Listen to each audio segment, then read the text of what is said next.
नमस्कार, crime report में आपका स्वागत है। मैं हूं सुदर्शन।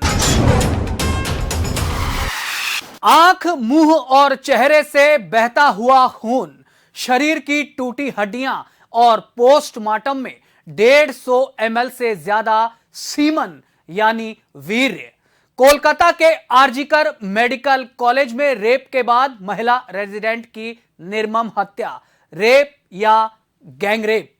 देश भर के चिकित्सक हड़ताल कर सड़कों पर, महिला अस्मिता का सवाल, भारत में उबाल। सीबीआई को जांच सौंपने के बावजूद कैसे घिरी ममता सरकार। हत्याकांड के तमाम राज। क्राइम रिपोर्ट के लिए कोलकाता से एक्सक्लूसिव पड़ताल। कोलकाता के RG Kar medical college and hospital में 8 अगस्त की रात रेप के बाद बेरहमी से ट्रेनी डॉक्टर की हुई थी हत्या। रेपिस्ट कातिल संजय रॉय पुलिस ने किया गिरफ्तार। बावजूद मामला इतना उलझा हुआ है कि सब हैं हैरान। हाईकोर्ट के आदेश पर मामले की जांच सीबीआई को सौंपी। कोलकाता के RG Kar medical college and hospital में 8 अगस्त की रात एक ट्रेनी डॉक्टर की रेप के बाद बेरहमी से हत्या कर दी गई। इस वारदात को अंजाम देने वाला रेपिस्ट कातिल संजय रॉय पुलिस की पकड़ में आ चुका है, मगर बावजूद इसके यह मामला इतना उलझा हुआ है कि सब हैरान हैं। अब कोलकाता हाईकोर्ट के आदेश पर इस मामले की जांच कोलकाता पुलिस से लेकर सीबीआई को सौंप दी गई है। इसके फौरन बाद अखिल भारतीय सरकारी डॉक्टर संघ के अतिरिक्त महासचिव डॉक्टर सुवर्ण गोस्वामी ने एक सनसनीखेज खुलासा किया है। When you see a large amount of crowd which has been trolling this and you are outnumbered, people, obviously the force which was organized trying to ensure that the barricade is not breached. Once the barricade breach happened, now the response to this event, since we do not have, there are far too many people for this small amount of force which is there to prevent any kind of breach of peace, law and order, things like this. So considering the principle of minimum use of force, I think at that point of time the leadership, the DC North himself, who in fact he got hit by this thing, stone, and he was unconscious. He was for some time he was untraced. क्या कोलकाता के सरकारी अस्पताल में trainee junior doctor के साथ rape नहीं बल्कि gangrape हुआ था? क्या इस वारदात में आरोपी संजय रॉय के अलावा और भी कई लोग शामिल थे? अखिल भारतीय सरकारी डॉक्टर संघ के महासचिव ने पोस्टमार्टम रिपोर्ट का दिया हवाला। प्राइवेट पार्ट से 151 ग्राम लिक्विड यानी कि मामला गैंगरेप का। अखिल भारतीय सरकारी डॉक्टर संघ के अतिरिक्त महासचिव डॉक्टर सुवर्ण गोस्वामी ने पोस्टमार्टम रिपोर्ट का हवाला देते हुए दावा किया है कि ये केस रेप का नहीं बल्कि गैंगरेप का है। उनके मुताबिक रिपोर्ट में साफ साफ लिखा है कि जूनियर डॉक्टर के प्राइवेट पार्ट से 151 ग्राम लिक्विड मिला है। डॉक्टर सुवर्ण गोस्वामी के हिसाब से प्राइवेट पार्ट से 151 ग्राम लिक्विड का पाया जाना इस बात का सबूत है कि जूनियर डॉक्टर के साथ एक से ज्यादा लोगों ने रेप किया है, यानी मामला गैंगरेप का है। उन्होंने बताया कि औसतन एक शख्स का जो सीमंस होता है 5 ग्राम के आसपास होता है। हालांकि मामला रेप का है या गैंगरेप का, इसकी तस्दीक तभी हो सकती है जब डीएनए रिपोर्ट आएगी। जिस फोर्स के साथ जूनियर डॉक्टर पर हमला किया गया वो भी किसी एक अकेले शख्स का काम नहीं लगता। कोलकाता पुलिस पर जरूरी सबूतों को मिटाने की साजिश का आरोप। जिस तीसरी मंजिल के सेमिनार हॉल में जूनियर डॉक्टर को मारा गया उसे सील करने की बजाय मरम्मत के नाम पर की जा रही है तोड़फोड़। डॉक्टर सुवर्ण गोस्वामी ने जूनियर डॉक्टर के शरीर पर मिले जख्मों का भी हवाला देते हुए कहा कि जिस तरह और जिस फोर्स के साथ जूनियर डॉक्टर पर हमला किया गया वो भी किसी एक अकेले शख्स का काम नहीं लगता। इस बीच केस सीबीआई को सौंपे जाने के बाद अब आंदोलन कर रहे डॉक्टरों ने ये इल्जाम लगाया है कि कोलकाता पुलिस ने जरूरी सबूतों को मिटाने की साजिश रची थी। उनका इल्जाम है कि अस्पताल की जिस तीसरी मंजिल के सेमिनार हॉल में जूनियर डॉक्टर को मारा गया, उस फ्लोर तक को पुलिस ने सील नहीं किया, बल्कि उसी फ्लोर और उसी सेमिनार हॉल के बराबर में तोड़फोड़ और मरम्मत का काम शुरू कर दिया। पुलिस ने सील नहीं किया तीसरी मंजिल का वो मौकाए वारदात सेमिनार हॉल। 9 अगस्त की सुबह जहां मिली थी चेस्ट डिपार्टमेंट की ट्रेनी जूनियर डॉक्टर की लाश, आरोपी संजय रॉय को पुलिस ने कस्टडी से सीबीआई को सौंपा। आरजीकर अस्पताल की तीसरी मंजिल पर वो सेमिनार हॉल है जहां 9 अगस्त की सुबह चेस्ट डिपार्टमेंट की ट्रेनी जूनियर डॉक्टर की लाश मिली थी। मीडिया के कैमरे में कैद इन तस्वीरों से साफ है कि कोलकाता पुलिस ने सेमिनार हॉल तक को सील नहीं किया, जबकि ऐसे केस में ये बेहद जरूरी होता है। सेमिनार हॉल में गद्दे, टेबल, बेंच, मशीन के साथ साथ लकड़ी और प्लास्टिक की लाल कुर्सियां भी नजर आ रही हैं। उधर कोलकाता हाई कोर्ट के आदेश के बाद सीबीआई ने केस अपने हाथ में लेकर तफ्तीश शुरू कर दी है। आरोपी संजय रॉय को कोलकाता पुलिस ने कस्टडी से निकालकर सीबीआई को सौंप दिया है। क्राइम रिपोर्ट के लिए ब्यूरो रिपोर्ट, जन टीवी।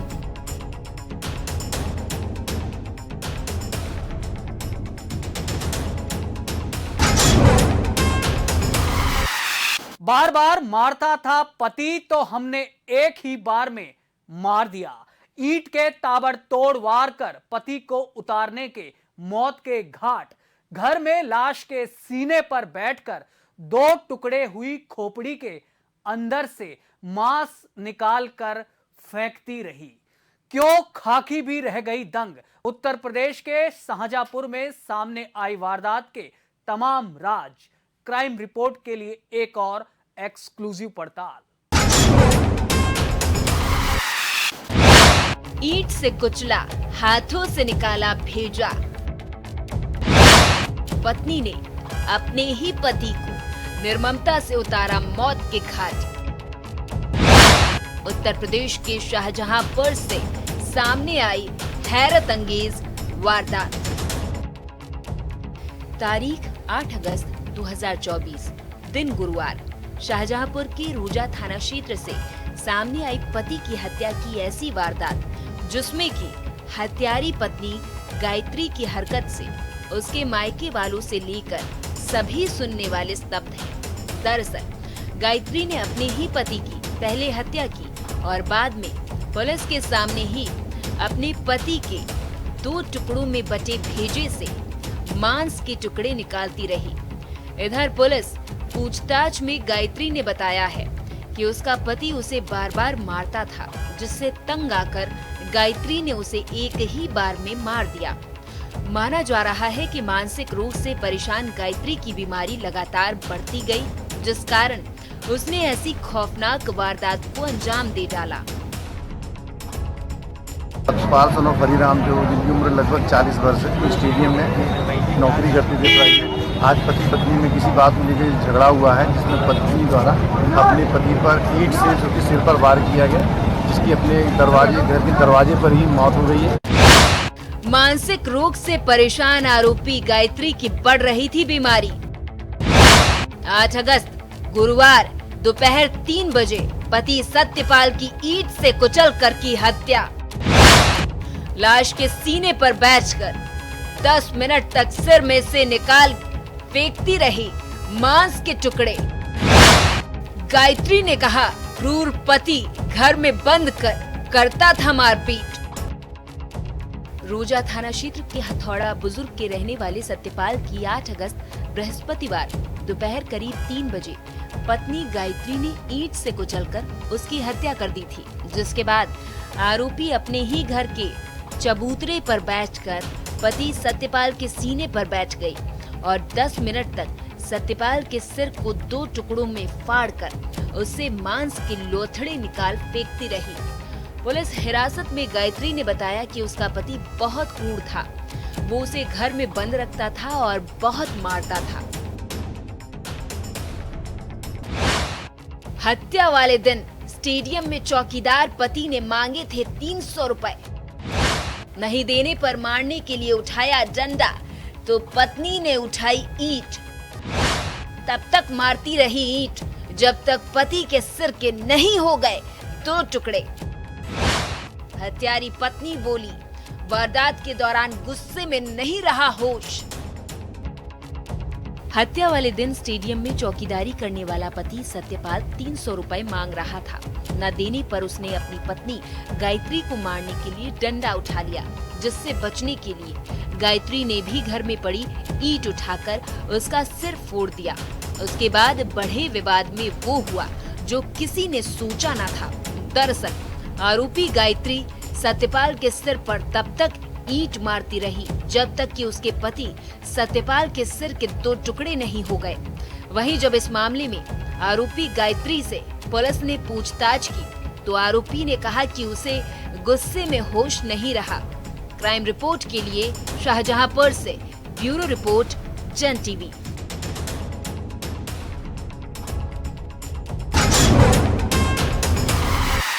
क्राइम रिपोर्ट में अब बात ऐसे चोरों की जो गुफा में रहते थे, वारदातों को अंजाम देकर वहां छिप जाते। पुलिस और जनता के लिए सिरदर्द बने 2 नेपाली चोर हुए गिरफ्तार। गुफा वाले चोरों से मोटी बरामदगी, 1.5 दर्जन से ज्यादा वारदातें भी कबूली। उत्तराखंड में सामने आई वारदात के तमाम राज। क्राइम रिपोर्ट की एक और एक्सक्लूसिव पड़ताल। उत्तराखंड पुलिस के हाथ आए गुफा में रहने वाले चोर।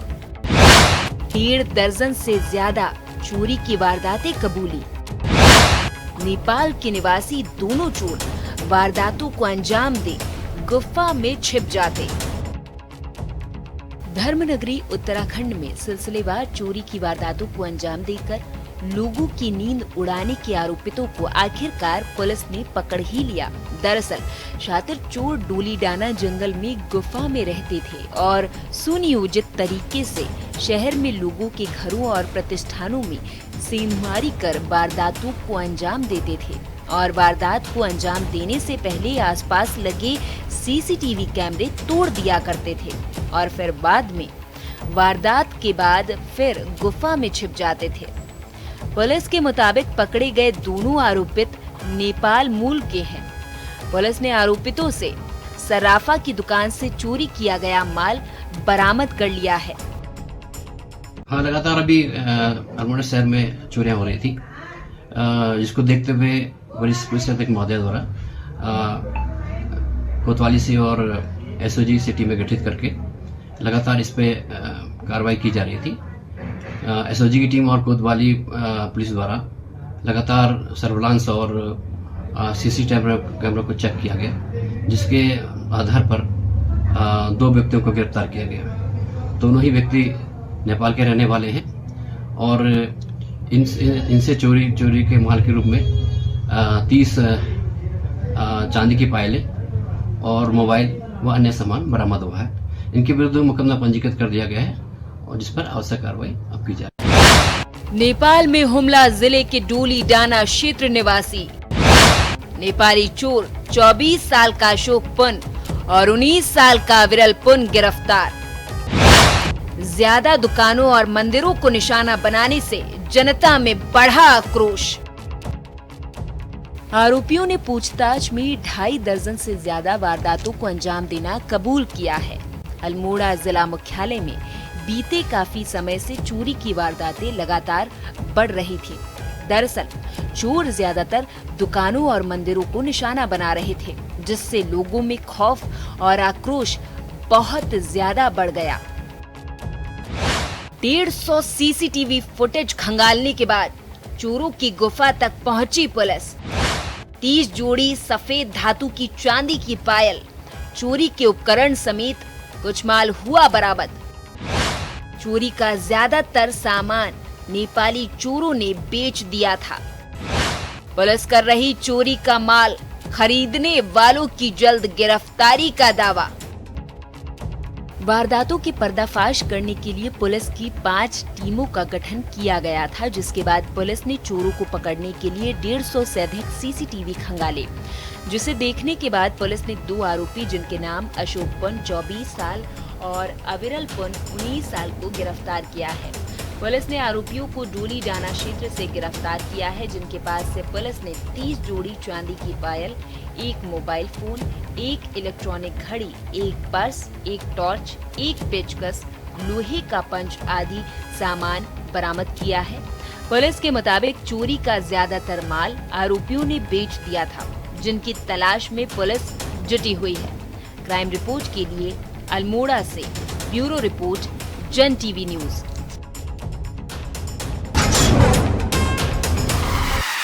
क्राइम रिपोर्ट में फिलहाल वक्त है एक ब्रेक का।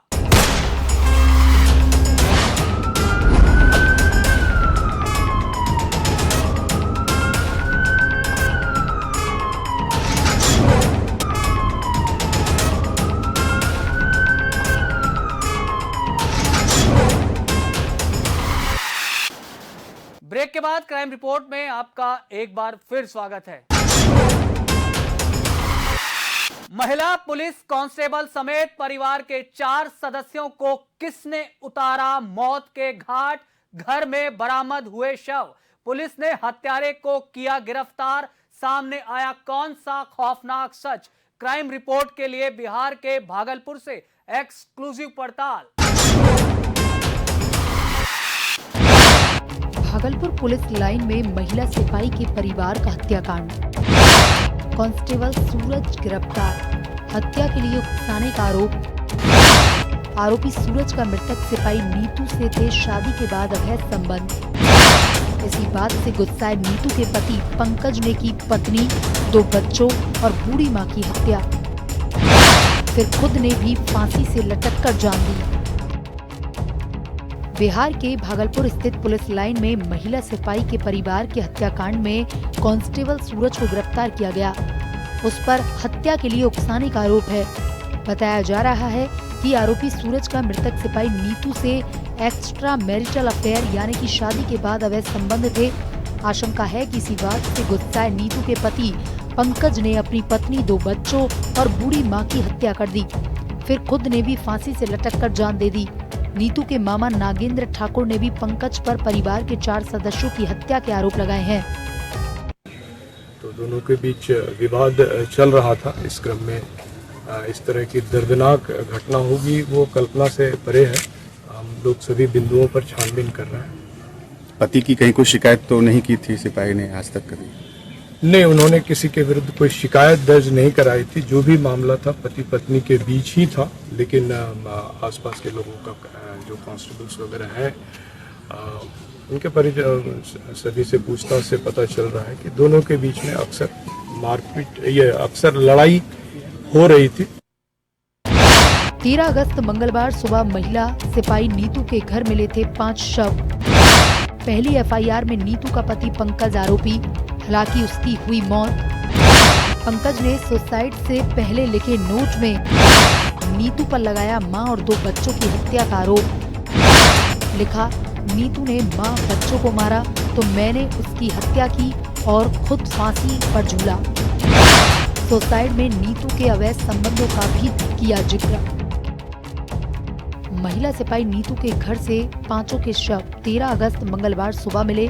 पुलिस ने 2 एफआईआर दर्ज की। पहली एफआईआर में नीतू के पति पंकज को आरोपी बनाया गया, हालांकि उसकी भी मौत हो चुकी है। पंकज ने सुसाइड करने से पहले एक नोट लिखा था जो पुलिस को मौके से मिला। इसमें उसने अपनी पत्नी नीतू और उसकी मां और 2 बच्चों की हत्या करने का आरोप लगाया। पंकज ने लिखा कि नीतू ने उसके परिवार के 3 लोगों को मार डाला। इस वजह से आवेश में आकर उसने नीतू की हत्या कर दी और खुद भी फांसी से झूल गया। सुसाइड नोट में पंकज ने नीतू के अवैध संबंधों का भी जिक्र किया था। दूसरी एफआईआर में नीतू का प्रेमी कांस्टेबल सूरज कुमार ठाकुर आरोपी। उसने और नीतू दोनों ने 2015 में पुलिस फोर्स ज्वाइन की। एक थाने में हुई पोस्टिंग। 2021 में सूरज डीसीबी ब्रांच में चला गया तो नीतू आरटीआई ब्रांच में। दूसरी एफआईआर में नीतू के प्रेमी कांस्टेबल सूरज कुमार ठाकुर को आरोपी बनाया गया है। किशनगंज जिले के ठाकुरगंज निवासी सूरज ने पूछताछ में बताया कि वो और नीतू दोनों ने 2015 में पुलिस फोर्स ज्वाइन की थी। दोनों की पोस्टिंग नवगछिया थाने में साथ ही हुई। 2021 में उनका ट्रांसफर भागलपुर हो गया। सूरज डीसीबी ब्रांच में चला गया तो नीतू भी आरटीआई ब्रांच में तैनात हो गई। सितंबर 2023 में सूरज को डेंगू हुआ तो नीतू ने उसका बहुत ख्याल रखा। तब से दोनों की फोन पर खूब बातें होती। नीतू ने सूरज से कहा कि उसकी पति पंकज से लव मैरिज हुई थी, मगर अब पति के प्रताड़ित करने से रिश्ता बिगड़ रहा है। दोनों ने मई में लोकसभा चुनाव के दौरान असम के कामाख्या मंदिर में की यात्रा। पिछले दार्जिलिंग घूमने गए। दोनों के बीच शारीरिक संबंध भी बने। नीतू ने उसे बताया कि उसकी पंकज से लव मैरिज हुई थी, मगर अब उसका रिश्ता बिगड़ रहा है। नीतू को उसका पति प्रताड़ित कर रहा है। सूरज ने इसी साल मई में लोकसभा चुनाव के दौरान नीतू के साथ असम के कामाख्या मंदिर में यात्रा की। पिछले महीने पश्चिमी बंगाल के दार्जिलिंग घूमने गए थे। वहां दोनों के बीच शारीरिक संबंध भी बने थे। क्राइम रिपोर्ट के लिए ब्यूरो रिपोर्ट जन टीवी।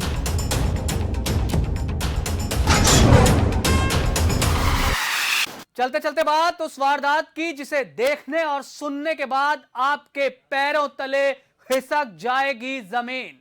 तमाम सवाल और हर वो जवाब जो आपके लिए जानना है जरूरी, ताकि आप रह सके सतर्क और सावधान। क्राइम रिपोर्ट की एक और एक्सक्लूसिव पड़ताल। बांग्लादेश में हालात तनावपूर्ण। शेख हसीना के देश छोड़ने के बाद अल्पसंख्यकों पर हमले। बड़ी संख्या में बांग्लादेशी नागरिकों को बीएसएफ ने सीमा पार ही रोका। पश्चिम बंगाल में फर्जी आधार कार्ड और पैन कार्ड लेकर भारत में घुसती दंपत्ति गिरफ्तार। बैग की तलाशी में भारत में बना आधार कार्ड और पैन कार्ड किया बरामद। बांग्लादेश के हालात तनावपूर्ण चल रहे। शेख हसीना के देश छोड़ने के बाद अल्पसंख्यकों पर हमले हुए हैं। इस वजह से बड़ी संख्या में लोग बॉर्डर पार कर भारत में घुसने की कोशिश कर रहे हैं। सैकड़ों बांग्लादेशी नागरिकों की इस कोशिश को बीएसएफ ने सीमा पार ही रोक दिया है। ऐसे ही पश्चिम बंगाल में फर्जी आधार कार्ड और पैन कार्ड लेकर भारत में घुस रहे बांग्लादेशी दंपत्ति को बीएसएफ ने 7 अगस्त बुधवार को कूच बिहार के चंगरा बांधा इमिग्रेशन चेक पोस्ट पर हिरासत में ले लिया है। बैग की तलाशी पर भारत में बना आधार कार्ड और पैन कार्ड बरामद किया गया है। बहन के साथ शेख हसीना के देश छोड़ने के बाद पीएम हाउस और संसद में घुसे प्रदर्शनकारी। ऐसी तस्वीरें हुई वायरल कि देखने वाले हुए शर्मसार। महिलाओं के अंडरगारमेंट, तकिए, चादर, गमले, कटोरी, चम्मच तक लूट ले गए। टेबलों पर चढ़कर नाचते और संसद में सिगरेट पीने के वीडियो हुए वायरल। पश्चिम बंगाल में गिरफ्तार बांग्लादेशी दंपत्ति ने नोएडा में बनाए थे फर्जी दस्तावेज। बांग्लादेश में हिंसक घटनाओं के बीच शेख हसीना ने प्रधानमंत्री पद से इस्तीफा दे दिया और उन्हें अपनी बहन के साथ देश छोड़कर जाने पर मजबूर होना पड़ा। इस बीच प्रदर्शनकारी पीएम हाउस, गढ़ भवन और बांग्लादेश के पार्लियामेंट जातीय संसद में दाखिल हो गए। ऐसी तस्वीरें वायरल हुई जिसे देखने के बाद लोग शर्मसार हो गए। लूटने वाली महिलाओं के अंडरगारमेंट, हाथ धोने की वॉश बेसिन, तकिए, चादर, गमले, कटोरी, चम्मच तक लूट ले गए। संसद में टेबलों पर चढ़कर नाचने लगे और संसद में सिगरेट तक पीते देखे गए। वहां से भागकर भारत में जबरन घुस रहे लोगों में पकड़े गए एनानुल हक सोहेल और संजीदा जिना इलाही ने बताया है कि भारत में इलाज कराने के लिए उन्होंने आधार कार्ड और पैन कार्ड यूपी के नोएडा में 2020 में 20,000 रुपए में बनवाया था। उनके साथ एक बच्चा भी था। बड़ी संख्या में लोग बॉर्डर पार भारत में घुसने की कोशिश में। सैकड़ों बांग्लादेशी नागरिकों को बीएसएफ ने सीमा पर रोका। पश्चिम बंगाल, त्रिपुरा, असम, मिजोरम और मणिपुर की सीमाओं पर हाई अलर्ट। बांग्लादेश में अल्पसंख्यकों पर हमले हो रहे हैं। इस वजह से बड़ी संख्या में लोग बॉर्डर पार कर भारत में घुसने की कोशिश कर रहे हैं। सैकड़ों बांग्लादेशी नागरिकों की इस कोशिश को बीएसएफ ने सीमा पार ही रोक दिया। बीएसएफ के मुताबिक बांग्लादेश से बड़ी संख्या में लोगों के पलायन को देखते हुए 4096 किलोमीटर लंबी भारत बांग्लादेश सीमा पर सभी यूनिट्स में हाई अलर्ट जारी है। बांग्लादेश से सटे 5 राज्यों पश्चिम बंगाल, त्रिपुरा, असम, मिजोरम और मणिपुर की सीमाओं पर हाई अलर्ट है। क्राइम रिपोर्ट के लिए ब्यूरो रिपोर्ट, जन टीवी।